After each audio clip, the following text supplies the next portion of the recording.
그는 하길라 산에서 사울을 살려줌으로 화해하는 것처럼 보였지만 결코 안심할 수는 없었습니다. 과거에도 잠깐 화해했던 사울이 언제 또 자신을 죽이려 할지 모르기 때문입니다. 그래서 다윗은 이제 결심합니다. 이곳을 떠나 이방 나라로 가자. 그곳에서 피신하자. 오늘 우리가 함께 읽은 27장의 말씀은 이방 나라에서 어찌 보면 망명 생활을 하고 있는 다윗의 모습을 보여주고 있습니다. 망명한 곳이 블레셋이라고 하는 곳입니다. 블레셋 가드왕 아기스에게로 망명하였고 이곳에서 16개월 정도의 기간을 망명 생활하게 되었습니다. 어쩌다가 다윗이 이렇게 되었습니까? 하나님의 사람 그가 조국 이스라엘에는 더 이상 몸둘 곳이 없고 그래서 원수의 나라 블레셋까지 망명해야 하는 비참한 지경에 이르게 되었다는 것입니다. 이런 다윗의 모습은 타락한 세상에서 끊임없는 시련과 고난의 연속적인 삶을 살아가야 하는 우리 성도들의 모습을 상징적으로 보여준다고 하겠습니다. 쉽지 않은 세상입니다. 이번 수련회 때 청년들과 함께 많은 이야기를 나누는데 우리 청년들도 고민이 참 많습니다. 생각도 많고 어찌 보면 끊임없는 시련과 고난의 나그네 길 여정이 바로 우리 인생길 아니겠습니까? 그런데 여러분 꼭 기억해야 할 것이 한 가지 있습니다. 생명의 위기를 모면하기 위해 살고자 피신했던 곳이 블레셋이라고 하는 곳입니다. 그곳이라면 적어도 사울이 추격해오지는 못하겠다라고 판단한 것이죠. 사울의 추격을 피하기에 이것보다 더 안성맞춤인 곳은 없다. 그렇게 생각했던 것입니다. 이런 계산에 다윗의 계산과는 달리 이것은 분명히 신앙적으로 잘못된 것입니다. 왜냐하면 이것은 이방인과 타협하는 것이고 자기 생명을 지키기 위해 잘못된 세속적 방법을 사용하는 결과를 낳았기 때문입니다. 실로 믿음의 사람인 다윗도 이런 위급한 순간에는 세상적인 방법을 사용하고 약속의 땅 이스라엘을 떠나는 실수를 범한 것입니다. 골리앗을 물리치고 오직 하나님의 이름만 붙들고 세상 두려울 것 없이 담대히 나아갔던 다윗, 죽일 수 있음에도 불구하고 온유한 마음으로 사울왕을 그렇게 하지 않았던 다윗, 사람들의 수많은 환호에도 교만하지 않았던 다윗. 그런데 그가 어찌 이렇게 신앙적으로 점점 타락의 길로 들어서게 됐는지, 그것의 이유가 무엇입니까? 여러분 1절을 한번 보겠습니다. 1절에서 우리가 답을 찾을 수 있습니다. 다윗이 그 마음에 생각하기를, 바로 이것이 잘못된 판단의 시작이라고 하는 것입니다. 다윗은 이전에 어려움이 있을 때마다 하나님께 기도하던 사람입니다. 그리고 하나님께 여쭈어보았던 사람입니다. 자신이 기르던 양떼를 공격하던 늑대와 사자 두려워하지 않았습니다. 오직 하나님만 내게 있으면, 하나님의 이름으로 나아간다면 무엇이 두려울까 하던 그가 그 마음에 생각하기를, 하나님의 보호하심과 지켜주심을 잊어버리고 자기 생각에 빠지게 될 때 이와 같이 어느덧 하나님은 보이지 않고 자기 생각과 자기 경험과 자기 의지만 남아있을 뿐입니다. 그가 왜 이렇게 되었을까? 2절에 보면 다윗이 일어나 함께 있던 사람 600명과 더불어 가드왕 마옥의 아들 아기스에게로 건너가니라.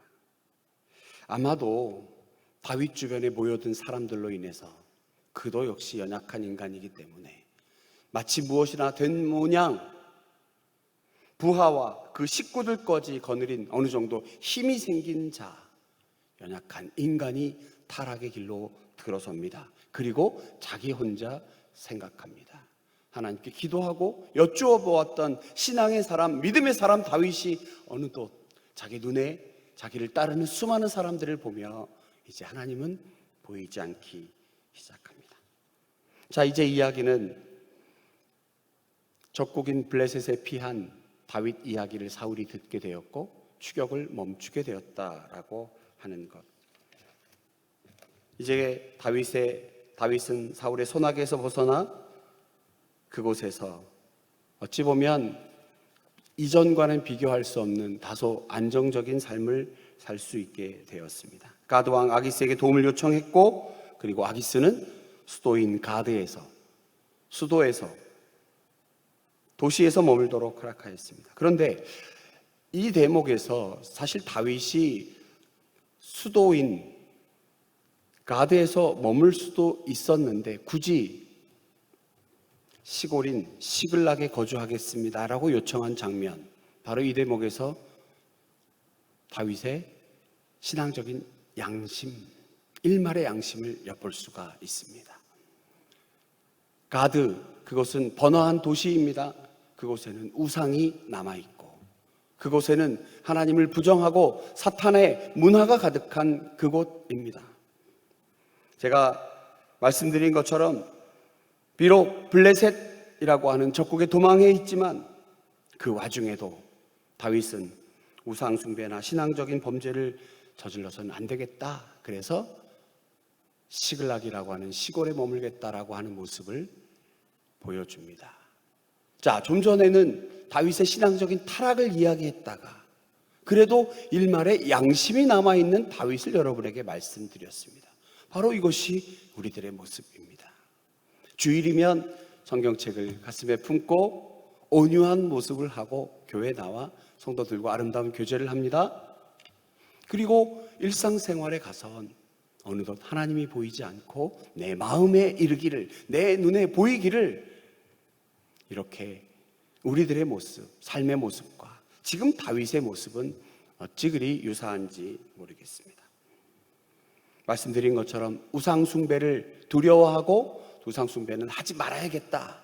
내가 가드의 수도에 있다면 아무래도 사람들의 유혹을 이길 수 없으니 아무도 없는 시글락이라고 하는 곳에서 있자. 자, 그런데 그럼에도 불구하고 다윗의 이해할 수 없는 행동이 계속됩니다. 7절을 보면 다윗이 블레셋 사람들의 지방에 산 날수는 1년 4개월이었더라 라고 합니다. 이 기간이라고 하는 것, 처음에 블레셋에 피신하였고 신앙적 양심을 그나마 지켜 시골인 시글락에 머물겠다라고 했는데 1년 4개월이라고 하는 시간, 그 시간이 주는 의미는 무엇이냐? 이 기간 동안 다윗의 신앙은 거의 바닥으로 떨어진 상태가 됩니다. 8절과 9절에 보면 다윗과 그의 사람들이 올라가서 그술 사람과 기르스 사람과 아말렉 사람을 침노하였더니 그들은 옛적부터 술과 애굽 땅으로 지나가는 지방의 주민이라. 다윗이 그 땅을 쳐서 남녀를 살려두지 아니하고 양과 소와 나귀와 낙타와 의복을 빼앗아 가지고 돌아와 아기스에게 이르매.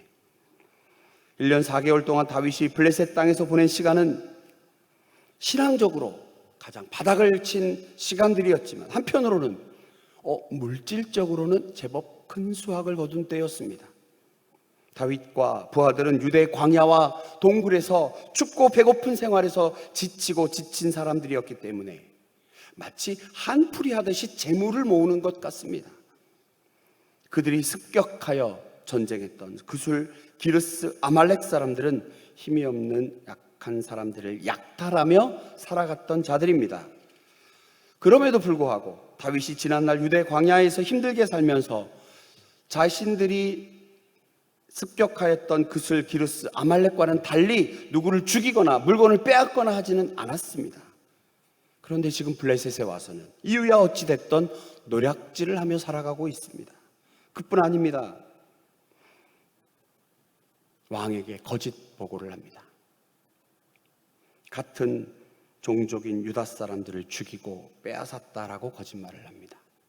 나 이 순간 살아야겠기에 그랬습니다라고 한다면 뭐 할 말 없겠습니다. 여러분은 어떻습니까? 왔다 갔다 신앙적으로 바닥을 쳤다가 다시 일말의 양심으로 하나님 앞에 우상은 섬기지 않겠습니다 했다가 언제 그랬냐는 듯이 또 사람들을 약탈하고 왕에게 거짓으로 보고하고 그리고 자신들의 동족마저 팔아제끼는 그런 다윗의 모습. 블레셋에서 사는 동안 재산 늘어갔습니다. 그러나 오히려 반대로 그의 신앙과 속사람은 날이 갈수록 점점 야위어 갈 수밖에 없었습니다. 좋은 것 먹고 좋은 옷 입고 몸은 편해졌지만 온 마음을 다해 간절히 하나님을 찾고 섬기는 다윗의 신앙은 사라지고 만 것입니다. 시편을 읽어보면 어찌 그리 아름다운 시가 나올 수 있는지, 어찌 그러면 하나님과 그렇게 밀접한 관계라면 이런 가사를 쓸 수 있을까? 부러울 때가 한두 번이 아닌데 그랬던 다윗, 하나님을 섬기는 삶 잃어버린 다윗의 입술에는 그처럼 아름다운 시와 아름다운 찬양이 사라지고 눈앞에 재물은 쌓여져 갔지만 신앙의 삶은 무너져 가고 있었던 것입니다. 우리 인간의 유한함과 죄된 속성을 발견하게 됩니다. 사랑하는 성도 여러분, 오늘 이 아침 다윗의 모습을 통해 인간은 여전히 죄를 짓고, 그리고 우리 성도들은 때로는 그 가운데서도 신앙적 양심을 지키기 위해 노력하고, 그러나 또다시 눈앞에 재물과 세상의 가치와 세상의 욕심을 바라보는 연약한 인간이구나라고 하는 것을 깨달을 수밖에 없습니다. 어려운 여건에서 블레셋으로 망명한 다윗의 태도는 하나님 앞에서 잘못되었습니다.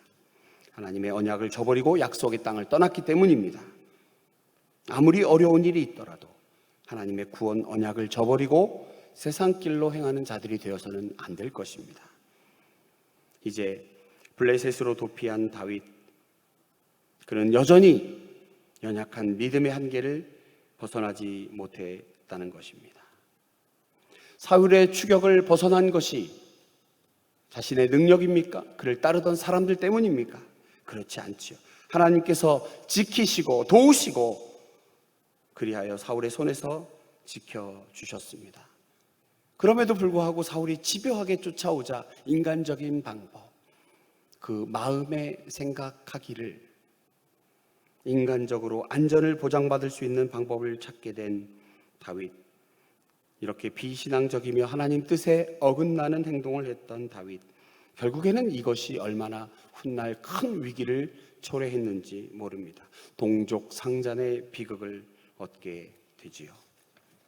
뿐만 아니라 자신이 침노했던 아말렉 군대들에게 자신이 거주했던 시글락 성금이 약탈당하고 여자들이 납치되는, 자기가 역습을 했던 그곳에 고스란히 돌려받는 일, 어찌 보면 이제 공의의 하나님의 심판의 과정에 들어서는 다윗을 보게 됩니다. 사울의 박해를 피해 이방 땅 블레셋으로 도망간 다윗, 그러나 그토록 바라던 참된 안식은 얻지 못하였습니다. 오히려 동족과 싸워야 했고 적국인 블레셋 왕의 눈치를 살펴야 하는 처량한 신세가 되고 말았습니다. 여러분 어떻습니까? 하나님의 품을 떠난 성도들, 잠깐 편해 보일 수 있지만 진정한 안식을 찾을 수 없음을 교훈해 줍니다. 세상이 보기에 쾌락을 줄 것 같지만, 세상이 보기에 좋아 보이지만 결국 돌아오는 것은 허무와 절망뿐입니다. 하나님이 주시는 진정한 기쁨과 평안이 없습니다. 사랑하는 성도 여러분, 믿음의 삶이 아무리 어렵고 힘들어도 우리를 위로하시고 보호하시고 지금까지 이끄시는 평강의 하나님을 바라보며 담대히 나아가는 우리가 되기를 축원합니다. 믿음으로 골리앗을 때려 눕혔던 다윗, 하나님을 의지했던 다윗의 모습은 어디 갔습니까? 다윗이 하나님의 말씀을 떠나 자기 생각을 따라 행동한 결과가 바로 이런 것입니다. 다윗처럼 젊었을 때 하나님 뜨겁게 믿다가도 점점 시간이 흘러 식어버렸던, 차갑게 식어버렸던 우리의 신앙, 우리 주변에 그런 사람들을 많이 볼 수 있습니다. 우리가 그런 모습들을 보며 오늘 주신 이 하나님의 말씀을 바라보며 하나님과의 영적인 관계가 절대로 멀어지지 아니하도록, 하나님을 제대로 섬기지 못했을 때 결국 세상의 것들이 눈에 들어오고 세상의 것들을 바라보게 되는 우리 연약한 인간을 바라보며, 그렇다면 결국 우리가 해야 될 것, 오직 하나님만 바라보고 예수 그리스도 그분만을 바라봐야 하는 것 아니겠습니까? 스가랴서에 보면 하나님께서 재판장이 되시고 이렇게 연약하고 왔다 갔다 죄 짓는 우리가 재판장에 죄인으로 서 있습니다. 그리고 사탄이 우리의 죄를 고소합니다. 제가 말입니다, 이런 죄를 지었고요, 제가 말입니다, 하나님 보호해 주셨는데 언제 그랬냐는데 블레셋에 도망간 녀석입니다. 제가 얼마나 하나님의 은혜를 받았는데 저 녀석의 죄가 이런 죄입니다라고 사탄이 우리를 고소합니다. 성경에 보면 스가랴 환상에 피고인으로 서 있는 대제사장 여호수아, 우리의 모습입니다. 그는 더러운 옷을 입고 서 있습니다. 더러운 옷을 입고 서 있는 우리들을 향하여 사탄은 고소할 때 하나님께서 우리를 향하여 심판의 메시지를 던지는 것이 아니라 오히려 사탄을 향하여 저주하시고 그를 나무라시고 야단치고 호통하십니다. 그리고 더러운 옷 입고 불쌍하게 서 있는 우리들을 그 더러운 옷 벗기시고 거룩한 옷으로 갈아입혀 주시는 분이 바로 우리 하나님이십니다. 어찌 이것이 가능합니까? 바로 예수 그리스도를 이 땅에 보내셔서 그로 인하여 그를 믿음으로 영원히 구원의 길을 걷게 하신 하나님입니다. 그는 근본 하나님의 본체시나 하나님과 동등됨을 취할 것으로 여기지 아니하시고 오히려 종의 형체를 가지사, 자기를 비워 종의 형체를 가지사 이 땅에 오셔서 우리를 향하여 죽으시고 십자가에 죽으신 그분을 통하여 이렇게 재판장에서 심판받을 수밖에 없는, 자윗도 그러하고 우리 모두가 그러한데 우리를 향하여 거룩한 옷 갈아입혀 주시는 그 하나님만 온전히 바라보는 귀한 이 아침 되시기를 간절히 축원합니다. 전능하신 아버지 하나님, 이 아침 귀한 하나님의 말씀을 통하여 연약하고 연약한 우리의 모습을 돌아보게 하시니 감사합니다.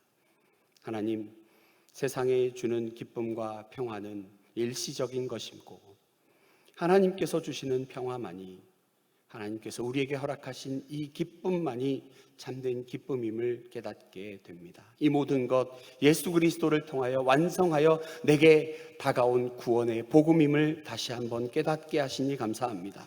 이 복음 붙들고 이번 한 주간도 주 안에서 승리하는 우리 모두가 될 수 있도록 인도하여 주시옵소서. 비가 많이 와서 상대적으로 어려운 가운데 있는 우리 불쌍한 백성들이 있다면 하나님 그들 안전하게 지켜주시고 이 장마철에 한 사람도 실족치 아니하도록 주께서 보호하여 주시옵기를 간절히 기도합니다. 하나님, 이럴 때에 우리가 더 신앙적으로 하나님 앞에 굳건히 서서 온전히 주를 바라보는 귀한 강성교회 온 성도 될 수 있도록 하나님 지켜 주시옵소서. 주님께 감사드리며 예수님 거룩하신 이름으로 기도하옵나이다. 아멘.